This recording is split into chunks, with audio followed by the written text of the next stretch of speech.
Esta demostración de que en cada atributo puede haber una y solo una sustancia nos lleva directamente al tema de Dios. En efecto, si solo puede haber una sustancia en cada uno de los atributos, pero además entre distintos atributos no hay posible conexión, como vimos ya en los axiomas, es decir, que una sustancia del atributo X no puede afectar a una sustancia del atributo y una sustancia del atributo Y no puede hacer lo propio con una del atributo X, quiere decir que cada sustancia es no solo infinita, como ya habíamos dicho, sino que además es incausada e incorruptible. No hay nada que la pueda corromper y no hay nada que la pueda causar. Así, lo que sabemos de la sustancia es que es única en sus atributos, infinita, incorruptible e incausada.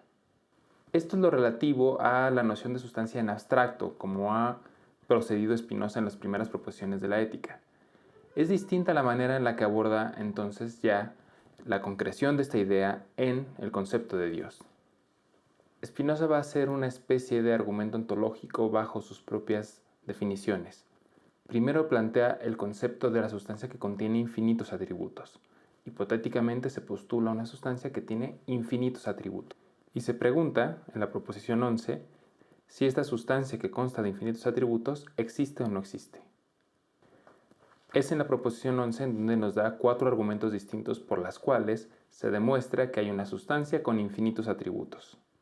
Veremos en clase cada uno de ellos con mayor detalle, pero a grandes rasgos son los siguientes. En primer lugar, si se niega que existe la sustancia infinita, querría decir que entonces la esencia de esta sustancia no implica su existencia. Pero como ya se había dicho antes, que toda sustancia es, por su propia esencia, incausada, quiere decir que tiene en ella misma su propia existencia. Por lo tanto, la hipótesis de que la esencia y la existencia de esta sustancia no se identifican es falsa. En segundo lugar, es un argumento muy semejante. Se argumenta que dentro de la esencia de la sustancia está el existir y que por lo tanto dentro de su esencia está ya incoada su existencia. En tercer lugar, si se supusiera ex hipótesis que esta sustancia no existe, habría que buscar la razón de su no existencia en algo externo a ella. Para que algo contenga la razón de la no existencia de la sustancia infinita, pues tendría que ser ajena a la sustancia infinita. Y si esto es así, habría que explicar cómo es posible que eso exista, o bien cómo es posible que eso influya de alguna manera, que tenga una razón de causalidad con la no existencia de Dios. Y finalmente da una razón a posteriori. Si los entes finitos tienen la potencia suficiente para existir, con mayor razón la tendrá la sustancia infinita. Este cuarto punto no se entiende suficientemente porque hasta este momento de la ética, Spinoza no ha explicado contundentemente la noción de potencia, que es muy importante en su ética, pero que por razones que veremos después, no comienza a abordarla desde el principio del libro, sino que llega a ella después. Sin embargo, cuando veamos la noción de potencia, quedará claro a qué se refiere esta cuarta demostración de la existencia de Dios. Ahora, una vez demostrada la existencia de un ser con infinitos atributos, y dado que ya teníamos como premisa la idea de que en cada uno de los atributos no puede haber sino más de una sola sustancia, se llega a la conclusión evidente de que solamente existe una sustancia, y esta es la sustancia infinita con infinitos atributos, que es incausada y que es incorruptible. Esto sin duda llama poderosamente la atención, porque la primera objeción que viene a la mente es que en ese caso Dios tendría que ser material. Como habíamos dicho ya, parece que esta es una idea que Spinoza sostenía desde su juventud cuando fue expulsado de la comunidad judía. Como sea, en la ética encuentra razones sólidas para sostener esta tesis. El mismo Spinoza aborda esta crítica y se plantea las problemáticas posibles que podría implicar el hecho de que Dios sea material. Una idea que viene inmediatamente a la mente es que la materia es divisible y en consecuencia habría que decir que entonces Dios es divisible. Spinoza acepta el condicional, pero no acepta el antecedente, es decir, Spinoza no acepta que la materia sea divisible. Efectivamente, si la materia fuera divisible, entonces Dios sería divisible, pero no admite que la materia sea divisible. Y para ello da una argumentación que hace eco a la problemática que nosotros ya veíamos en los Principia de Descartes. El tema de que la materia en realidad es imposible de dividir. Desde luego aquí está supuesta una física que deja completamente de fuera la idea del vacío. Sin embargo, al margen de los prejuicios físicos o cosmológicos que tenía Spinoza, la argumentación ontológica es contundente. Nosotros no podemos dividir una porción de materia sino a través de más materia. Y en ese sentido, la materia como una sustancia es completamente indivisible. Que existan cosas particulares no quiere decir que la sustancia material sea divisible o sea plural. Si Dios es la única sustancia y es causa de sí, quiere decir que Dios es causa de todas las cosas. No solo eso, es además causa libre de todas las cosas. Sin embargo, Spinoza nos deja ver con muchas reservas que esta libertad no la podemos entender, como se entiende habitualmente, como la posibilidad de haber o no creado o de haber o no engendrado un mundo determinado o simplemente haber creado o no en lo absoluto. A eso no se refiere la libertad espinociana. La libertad espinociana, como pueden ustedes ver en las definiciones, tiene que ver únicamente con el hecho de que Dios es causa de sí, es decir, que no es afectado o que no es causado por ningún otro elemento. Y en ese sentido, y solo en ese sentido, es libre. De manera que todo lo que después veremos que son los atributos y los modos, provienen de Dios o son causados por Dios, pero no de una manera libre, de tal manera que Dios pudo haber creado este modo o aquel. En realidad, provienen de su esencia de una manera necesaria y sin embargo libre, porque, repito, esa dependencia es exclusiva de la sustancia divina o de la sustancia y no de ningún otro elemento. Solo en ese sentido es libre. En ese sentido, no existe tampoco la libertad voluntaria o la libertad en el ámbito humano. ¿Por qué? Porque esa voluntad, como veremos después cuando veamos la filosofía práctica, es un modo del pensamiento, es decir, ya es algo derivado de la sustancia divina, y en ese sentido es absolutamente necesaria. La potencia de Dios, en cambio, sí que es libre porque constituye su esencia. Y en ese sentido, no es que esté abierta a posibilidades, pero es completamente autárquica. Con todo, nos dice Spinoza, y esto lo encontramos en el escolio del primer libro, están más cercanos de la verdad aquellos que entienden a una especie de Dios voluntarista que aquellos que entienden a un Dios intelectualista. Aunque ambos se equivocan en que suponen una especie de libertad fincada a una voluntad, el voluntarista tiene mayor razón puesto que se postula una especie de principio indiferenciado y primigenio, una especie de potencia, que es lo que le gusta a Spinoza, que los intelectualistas no pueden ver porque asumen que Dios está subsumido a ciertas leyes universales, o por lo menos a las leyes universales que emanan de su intelecto. Esto tiene mucho que ver con lo que se comentaba en la clase relativa a Hobbes, en donde vemos que la noción de poder en el ámbito teleológico adquiere también una relevancia principal. Ya no es la relación entre intelecto y voluntad, sino que es la noción de poder la que antecede completamente a los conceptos de inteligencia y de voluntad. La potencia o el poder es la noción fundamental de la ontología spinociana. Así, las nociones de necesario, contingente, cambian completamente. Lo necesario es lo que proviene de una esencia, y dado que la única esencia en sentido propio es la sustancia divina, entonces lo necesario es todo lo que proviene de la sustancia divina. Lo imposible, por otro lado, es todo aquello que va en contra de la esencia, y que en consecuencia es imposible. Lo contingente, en cambio, es solamente un síntoma de nuestra ignorancia, de nuestro desconocimiento de las leyes de esa esencia divina. Cuando nosotros no sabemos qué es lo que se sigue de la naturaleza de Dios, de la naturaleza de la sustancia, entonces creemos que existen posibilidades en el mundo, que hay cosas que pueden o no pueden pasar. Pero para Spinoza eso es solamente un signo de nuestra ignorancia respecto a la idea de Dios. O, como lo dice Spinoza, eso proviene de nuestras ideas inadecuadas de la sustancia. Ya veremos en el siguiente segmento a qué se refiere con ideas adecuadas e inadecuadas. Esto es a grandes rasgos lo que se entiende por el panteísmo de Spinoza. Como se puede ver, se llega a la conclusión de que solo puede existir una sustancia y que esa sustancia debe tener infinitos atributos, que esa sustancia es incausada y que en consecuencia es causa de todo, y al ser causa de todo quiere decir que todas las cosas pertenecen a esta sustancia. Así, todo lo que nosotros conocemos en el mundo no son sino modificaciones de la sustancia. Ya veremos ahora cómo entender los atributos y las modificaciones. Pero lo importante es que así es como se entiende el panteísmo spinoziano. No es que Dios esté en todas las cosas, sino que todas las cosas son Dios, o son modificaciones de la sustancia divina. Nosotros, el mundo, los cuerpos, los pensamientos, las ideas, no son otra cosa sino modificaciones de una única sustancia.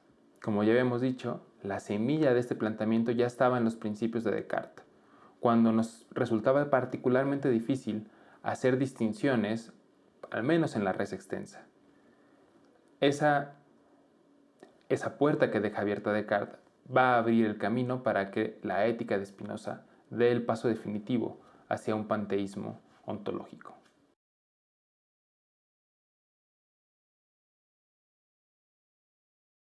Muy bien, veamos entonces cuál es el catálogo ontológico de la filosofía de Spinoza. La sustancia ha quedado perfectamente definida en la primera parte del libro. La pregunta es ahora cómo este mundo es distinto, de alguna manera, al mundo parmenídeo, cómo este universo es otra cosa más que un bloque homogéneo y monolítico, completamente cerrado, y no este mundo de diversidad, tal como nos aparecen los fenómenos. Spinoza tiene que dar explicación de la diversidad, porque ya nos ha explicado por qué todo es una sola sustancia. Muy bien, es importante revisar entonces la definición que nos da en el principio de todo el libro de la ética sobre los atributos y los modos. Sobre los atributos nos dice lo siguiente. Por atributo entiendo aquello que el entendimiento percibe de la sustancia como constitutivo de su esencia. Y en latín dice, per attributum intelligo id, quod intellectus de substantia percipit, tanquam ejusem essentiam constituent. Aquí hay un problema filológico y en buena medida es en este punto en el que toda la interpretación de Spinoza se juega desde el punto de vista ontológico.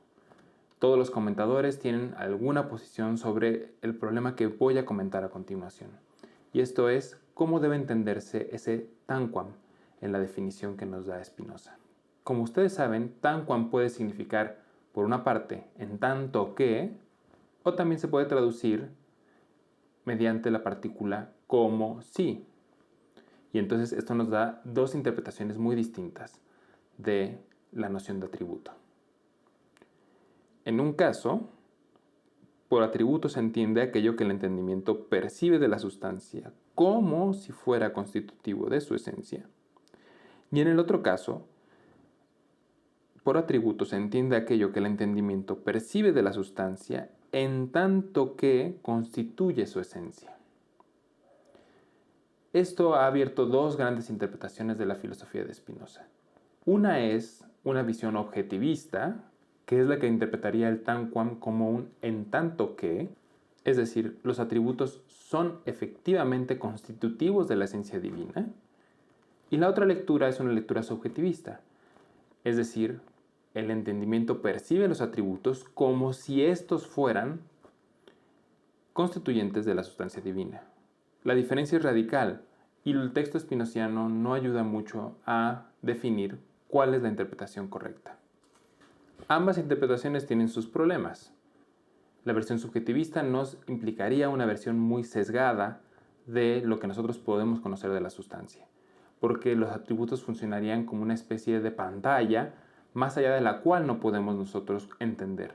Es decir, nosotros entendemos a Dios a través de los atributos, pero estos atributos solamente son una apariencia de constituyentes de la esencia divina. En cambio, la versión objetivista tiene otros problemas.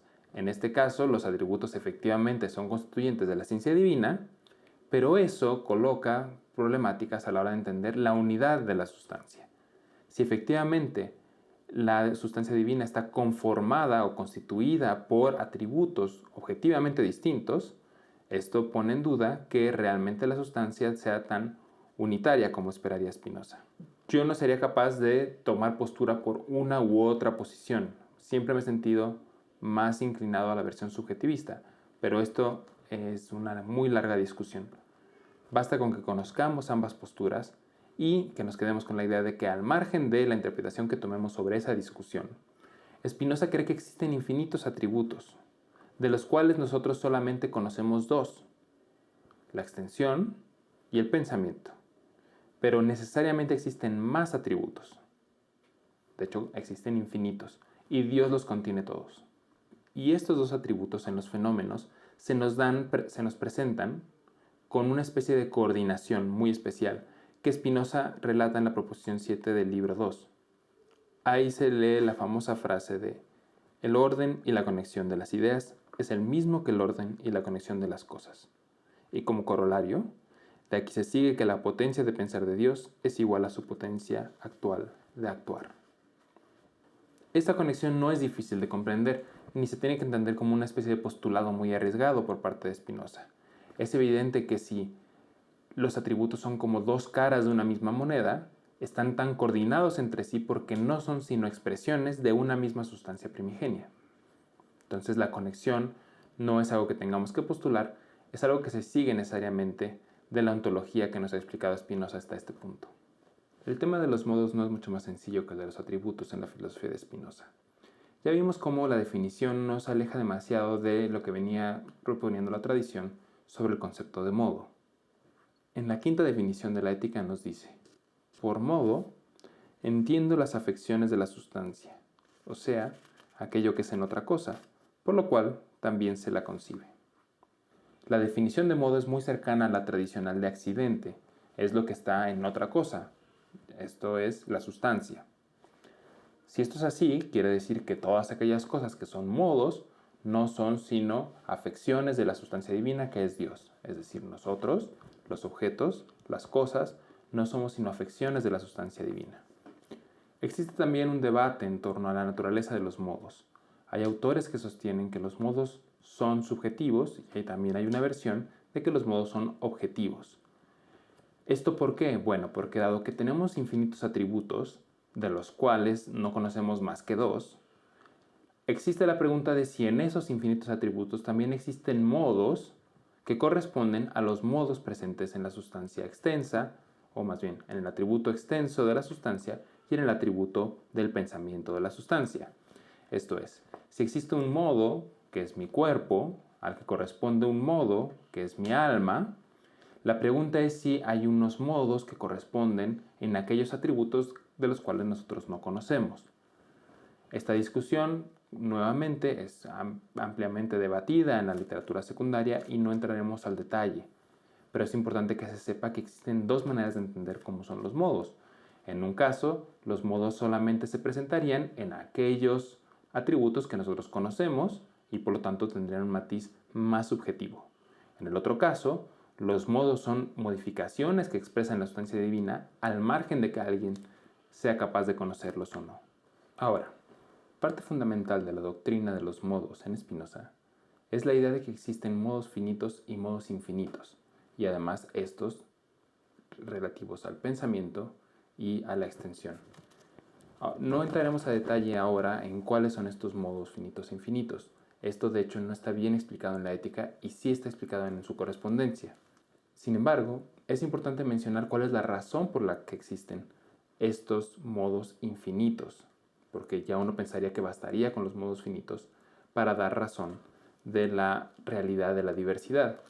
Bueno, Spinoza en algún punto se da cuenta que no se puede derivar directamente de la esencia divina los modos finitos, y entonces entran como intermediarios estos modos infinitos, que son, como decía, el modo infinito del pensamiento y el modo infinito de la extensión. Ya veremos en clase a qué se refiere exactamente con eso, aunque incluso en su correspondencia permanece siendo uno de los temas más oscuros de toda su filosofía. Así, aplicada toda esta ontología al hombre, llegamos a la conclusión de que no somos sino unos modos de la sustancia divina y que tenemos una contraparte extensional, nuestro cuerpo, y una contraparte de pensamiento, que es nuestra alma. Así, Spinoza va a llegar a la contraintuitiva idea de que el alma no es otra cosa sino la idea del cuerpo, que, como decimos, va en contra de cualquier clase de dilemorfismo o incluso de dualismo que hayamos visto hasta ahora en la historia de la filosofía. Es en este punto cuando aparece este largo excursus físico, se conoce precisamente como el interludio físico de la ética, en donde a lo que nos lleva Spinoza es a comprender cómo se individuan los objetos, ya que no hay una diferencia real o sustancial entre cada uno de los objetos particulares. Entonces los objetos se diferencian, nos dice Spinoza, mediante una proporción constante de reposo y de movimiento. Es decir, hay un conjunto de cosas, un conjunto de objetos extensionales que preservan una proporción de reposo y de movimiento por la cual nosotros podemos objetivar o individuar a ciertas cosas o ciertos entes. Esa es la naturaleza del hombre y nada más que eso. Como pueden ver, es una versión muy minimalista de una visión antropológica del hombre. Nosotros no somos sino expresiones mínimas de la divinidad que se preservan, que tienen identidad solamente porque sus partes conservan una cierta proporción de reposo y de movimiento, y que hay una contraparte, que es la idea de este conjunto de partes, que es precisamente nuestra alma.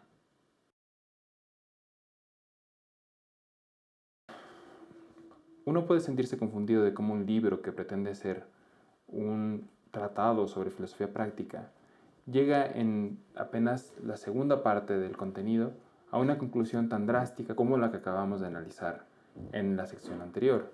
El hombre no es sino una modificación de la sustancia divina y su individualidad solamente se puede definir en términos de reposo y de movimiento de sus partes.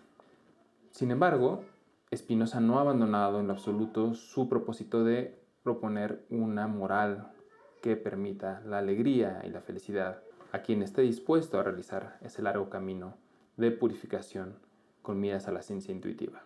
En el prólogo del tercer libro, Spinoza hace una larga explicación de cuál es el objetivo que va a perseguir en lo que sigue de la obra.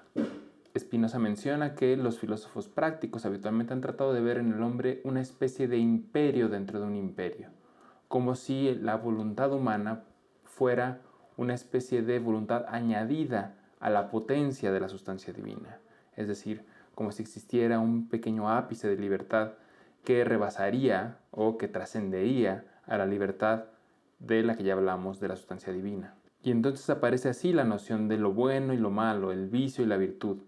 Pero la noción de vicio de la naturaleza, explica Spinoza en este prólogo, es absurda, porque solamente se puede comprender la noción de vicio cuando hay una estructura teleológica de las acciones humanas. Y esta es una idea que su sistema simplemente no permite que nosotros pongamos como un postulado.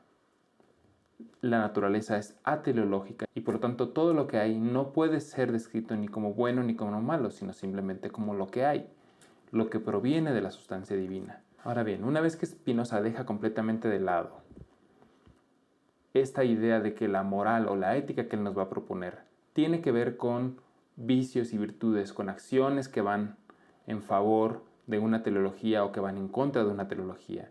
Una vez que todo eso ha quedado de lado, se permite entonces mostrarnos cuál va a ser el esquema o el marco conceptual sobre el cual va a proponer una filosofía práctica. Una de las nociones principales es precisamente la de las ideas adecuadas. En el tercer libro hay todo un tratamiento que es fundamentalmente epistemológico, pero que, como ya hemos dicho varias veces, está exclusivamente enfocado a la comprensión de su filosofía práctica. Las ideas adecuadas para Spinoza en ese sentido son acciones, mientras que las ideas inadecuadas son pasiones. Ahora, ¿cómo se distinguen al margen de esta distinción las acciones y las pasiones? Lo dice a continuación. Una idea adecuada es aquella que se conforma con la comprensión de la sustancia sub specie aeternitatis, es decir, bajo un tamiz de eternidad o bajo una especie de eternidad. A grandes rasgos, y dicho rápido y mal, las ideas adecuadas son aquellas que nos llevan a comprender a la sustancia como tal y no como sus modos, o no a través de sus modos.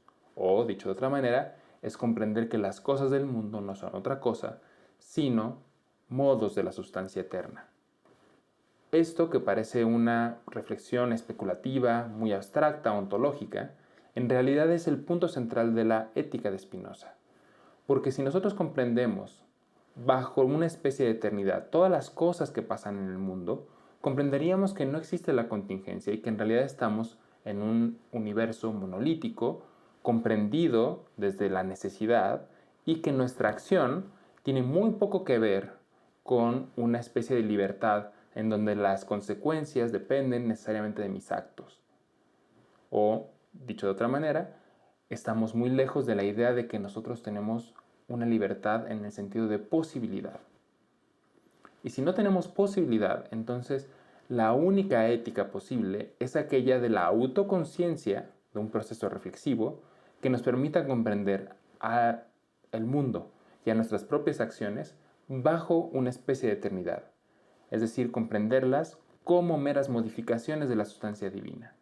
Y eso va a tener implicaciones éticas de gran envergadura. Así, las pasiones no es algo que exista propiamente en el alma, porque son mera privación. Es algo que hace falta, es decir, es una mala comprensión, es una idea inadecuada del mundo, del yo o de la sustancia. Las pasiones son pasividad o son privación, y lo que tenemos que impulsar, o la ética de Spinoza tiene esta impronta de buscar las ideas adecuadas, es decir, las ideas que nos permitan agencia, que nos permitan acción, o en los términos de Spinoza, que nos permitan desarrollar el conatus. La definición de conatus se encuentra en la proposición 6 del libro 3, y es ahí donde encontramos, donde vemos finalmente el sentido de la noción de potencia divina que Spinoza había venido trabajando en los libros 1 y 2. Si la esencia de Dios es su potencia, como veíamos en el libro primero, la esencia de cada uno de los cuerpos, de cada uno de los objetos individuales, de cada uno de los modos, es su conatus. Y el conatus no es otra cosa que ese esfuerzo por permanecer en el ser. Ahora, estos conatus no generan una esencia, porque sabemos que la única esencia es la esencia de Dios. Sin embargo, sí que son expresiones de la esencia de Dios en la medida en la que son expresiones de la potencia divina. Son modos de la potencia divina. Es decir, es la versión modificada, el conatus, es la versión modificada de la potencia de Dios. Comprendido el conatus como la esencia de los cuerpos o de los objetos, entonces debería tener también una contraparte física y una contraparte en el ámbito del pensamiento. Ya vimos que su contraparte física estaba descrita en ese interludio físico en donde se habla de fuerzas y de movimientos. En cambio, en el ámbito del atributo de pensamiento, el conatus se denomina voluntad. Ahí Spinoza hace algunas distinciones entre lo que es la voluntad, lo que es el deseo y lo que es el apetito, según si hay conciencia, no hay conciencia, si está referido al cuerpo, no está referido al cuerpo. Pero el conatus tiene entonces una parte física y una parte de las ideas o de las almas, que es precisamente la voluntad. Y esta potencia puede variar en grados de perfección. Otra vez, no es una perfección teleológica, es solamente un aumento en el conatus o una disminución en el conatus. Cuando aumenta el conatus, Spinoza le llama alegría. Y a la disminución de conatus le denomina tristeza. Estos son estados mentales que, según aumenten o disminuyan el conatus de un individuo, se consideran positivas o negativas para sus propios fines.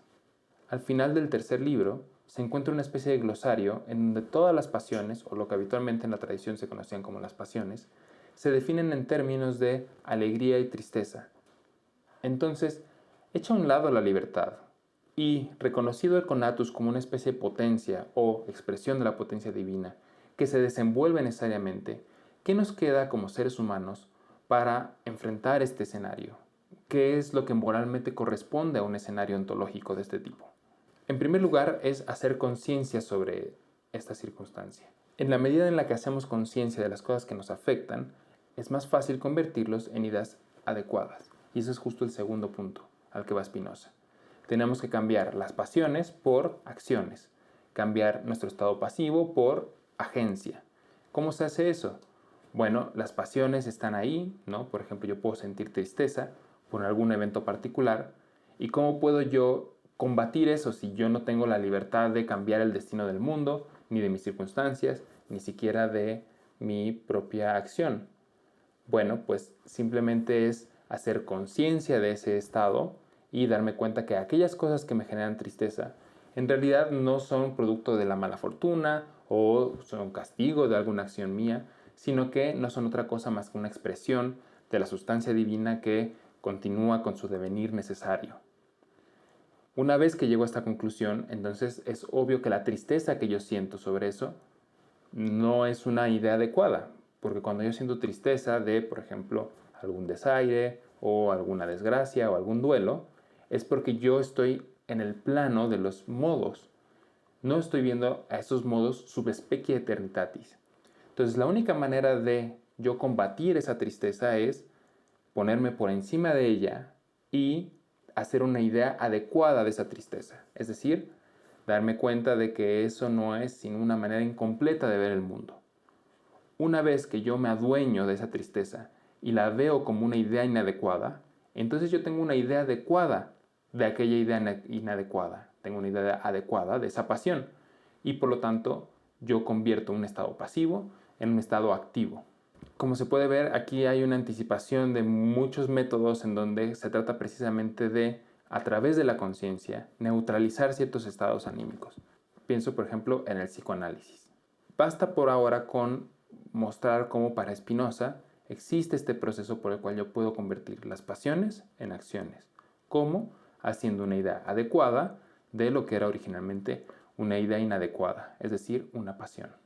Y finalmente, la última impronta práctica que tiene la filosofía de Spinoza es la de permanecer en nuestro conatus, la de preservar nuestro conatus, que es lo mismo que decir que preservar nuestro ser. ¿Por qué? Porque eso es lo que está encuadrado en nuestra propia esencia.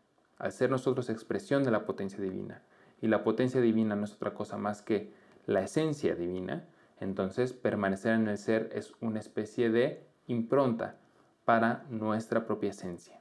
Y no solo es permanecer en el ser, sino permanecer y aumentar lo más posible nuestro propio conatus. Esto es, permanecer en la alegría, permanecer siempre con ideas adecuadas que nos permitan comprender al mundo bajo una especie de eternidad y, por lo tanto, ser más alegres y más felices.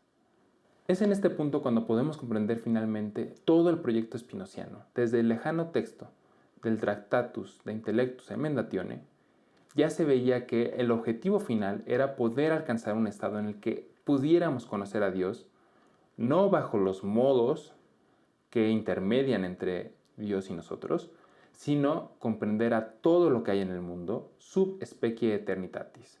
Desde luego que conocer un modo es en última instancia conocer a Dios, pero no basta con conocer los modos. Eso sería el tercer nivel de conocimiento. Ahí en el que se hace la ciencia, en el que se hace deducciones, en el que se hace trabajo científico. Lo importante es conocer a todas estas cosas, pero sub specie eternitatis. Esto es, comprender que todo lo que hay en el mundo no es sino una expresión de la sustancia divina y que entonces las consecuencias prácticas de eso es que mi única alternativa moral es la de ser consciente de eso y comprender de manera adecuada todo lo que sucede a mi alrededor. No hay espacio para las pasiones como la tristeza o la ira, porque éstas suponen que el mundo tiene individualidades y que esas individuales son libres y que hay una cierta contingencia y que las cosas podrían ser de otro modo. Cuando yo comprendo al mundo bajo una idea adecuada, entonces se me abre toda la esencia de Dios y yo puedo acceder a ella bajo una ciencia intuitiva, que era precisamente lo que en el Tractatus Spinoza nos planteaba como el largo camino que teníamos que recorrer. La ética, comprendido como estos 5 libros, es ese recorrido. Empezamos por la comprensión del mundo en un tercer nivel de conocimiento, o el segundo nivel de conocimiento según la ética, es decir, aquel que va de los efectos a las causas, para finalmente ponernos en ocasión de poder realizar una percepción de ciencia intuitiva, es decir, el tercer nivel de conocimiento en la ética o el cuarto en el Tractatus. Como pueden ver, es un mecanismo muy semejante al que nos proponía Descartes. Hacer un largo recorrido, no tan largo en el caso de Descartes, para llegar a un estado de ánimo bajo el cual yo pueda tener una intuición. Es exactamente lo mismo con la ética. Tenemos que estar trabajando en el segundo nivel de conocimiento, en el conocimiento deductivo, una y otra vez a lo largo de 5 grandes libros, para que eventualmente me sea dado la ciencia intuitiva de poder observar todo sub specie eternitatis. No quiere decir que yo voy a dejar de lado el mundo para poder trascender hacia Dios.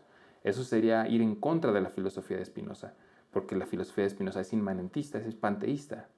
Es más bien conocer al mundo, pero bajo una nueva mirada, una mirada intuitiva, una mirada bajo la cual, al yo conocer el mundo, conozco a Dios, porque veo que esto que es el mundo no es otra cosa que una expresión de la sustancia divina, y que la mejor manera, la idea adecuada del mundo, es aquella que lo comprende sub specie aeternitatis. Por último, no quisiera dejar de señalar que la filosofía de Spinoza también fue importante en el ámbito político. Aunque no hemos hablado mucho de política en autores como Hobbes y no lo haremos en autores como Locke, siendo ellos muy importantes para la historia de la filosofía política, no quiero dejar de mencionar que Spinoza también fue muy relevante, porque precisamente a él no lo van a volver a ver, ni siquiera en las materias de filosofía política. Como ya habíamos mencionado, sus textos más importantes de política son el Tratado Teológico Político y el Tratado Político, que quedó inconcluso al fallecer mientras lo estaba redactando. Al igual que Hobbes, Spinoza va a proponer una especie de derecho natural, y así como el derecho natural para Hobbes era permanecer en el ser, para Spinoza es algo semejante, pero en sus propios términos. El derecho natural para Spinoza es el derecho de cada individuo de prevalecer en el ser, de aumentar su conatus. No puede ser de otra manera, porque cada individuo está necesariamente obligado a seguir ese conatus, está necesitado para desplegar ese conatus, y entonces no se le podría pedir de otra manera. El modelo político de Spinoza se va a basar en la idea de que hay una cierta utilidad en el Estado. La noción de utilidad es la que va a cruzar toda la filosofía política de Spinoza y tiene precisamente que ver con las posibilidades que otorga el Estado para desplegar de mejor manera el conatus. Es necesaria una especie de cálculo por parte de los individuos para darse cuenta que el Estado permite de mejor manera desplegar el conatus o preservarse en el ser. Es una idea muy semejante a la de Hobbes. Si nosotros estamos viviendo en comunidad, hay más posibilidades de que podamos prevalecer en el ser, o sea, que no nos muramos, y que además podamos desplegar de mejor manera todas nuestras capacidades. En ese sentido, el Estado es válido y tiene su fundamento mientras exista esa utilidad. Mientras en un cálculo general nosotros podamos concluir que es mejor estar en el Estado que estar fuera de él.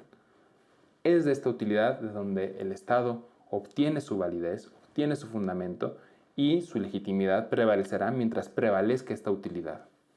A diferencia de Hobbes, Spinoza cree que este pacto debe romperse en cuanto la utilidad no sea suficiente para prevalecer en el ser. Mientras sea mejor estar dentro del Estado para prevalecer en el ser, habrá legitimidad del Estado. Pero en el momento en el que esto ya no es así, tenemos todo el derecho natural, de romper con ese pacto. Y en esto difiere un poco de Hobbes. De hecho, Spinoza propone que el soberano tiene un poder absoluto de promulgar leyes, porque lo que se transfiere al soberano en este pacto, en este paso del estado de naturaleza al estado civil, es el poder, es el conatus. Es una especie de cálculo de proporcionar conatus para que yo pueda aumentar mi conatus. Dado que lo que se transmite es el poder, el soberano tiene la capacidad de promulgar cualquier ley, por ejemplo, pero tiene que hacerlo de tal manera que garantice que sea siempre útil para el resto de los ciudadanos, porque si no, se pone en un franco riesgo de ser depuesto al romper el pacto de utilidad. Como podemos ver, la filosofía política de Spinoza está en clara sintonía con su ontología y con su filosofía moral. Y eso lo hace particularmente interesante porque de un esquema ontológico muy contraintuitivo y muy polémico, se sigue una filosofía política muy cercana a la filosofía política de su época.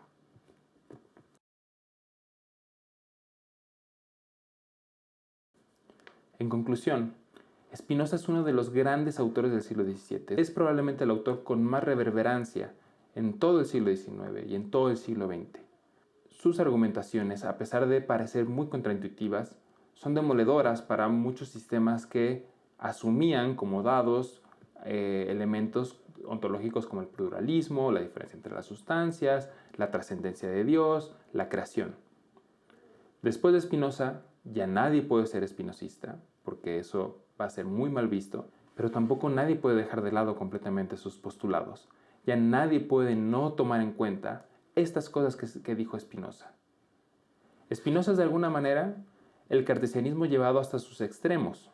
Vemos cómo todas las puertas que dejó abiertas Descartes son retomadas por Spinoza y lleva a la filosofía mucho más allá de esos límites que el cartesianismo había apenas podido vislumbrar. Es en cierta medida una filosofía que recoge todas las consecuencias indeseables de esa filosofía cartesiana, pero también es una filosofía que supera todos los problemas del cartesianismo. Si había un problema entre el dualismo cartesiano, Spinoza no lo va a resolver, solamente lo va a superar. Y nos va a demostrar que esa relación problemática entre dos cosas no es algo que merezca reflexión, porque no son dos cosas distintas.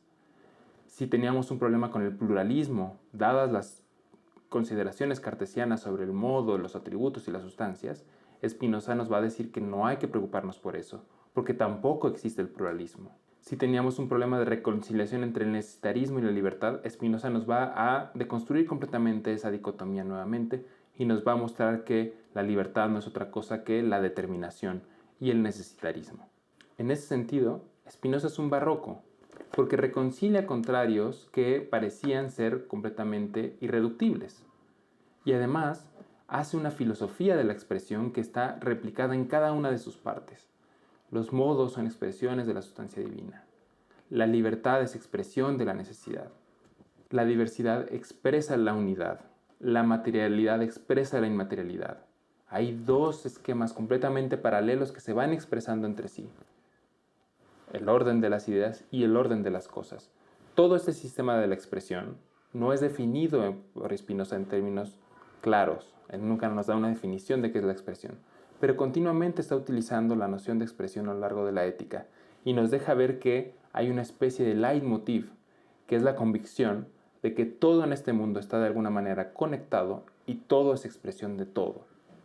Y al mismo tiempo, encontramos en Spinoza esta convicción típicamente barroca, pero que va a perdurar a través del neoclasicismo, de que existe un método, de que este método es universal para todos, de que este método es democratizable y que uno puede agarrar la ética de Spinoza y empezar a trabajar, a hacer esta especie de ejercicio en el segundo nivel de conocimiento para llegar finalmente a un estado de ciencia intuitiva y poder conocer a la sustancia sub specia eternitatis. Y este ejercicio no es un ejercicio ocioso o meramente especulativo, tiene implicaciones prácticas patentes en el mundo real.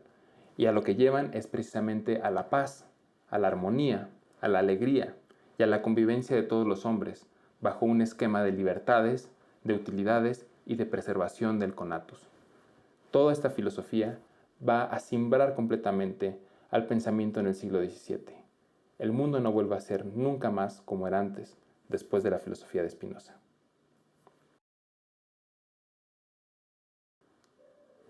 Bueno, esto es a grandes rasgos lo que podemos decir sobre la filosofía de Spinoza. Es un autor muy complicado y que seguirlo a través de sus textos no resulta a veces fácil. Los invito a que lean con mucho detenimiento la Ética y el Tractatus, que se detengan donde tengan que detenerse y regresen constantemente a ver definiciones y axiomas, porque es fácil perderse en ese mamotreto lleno de referencias internas.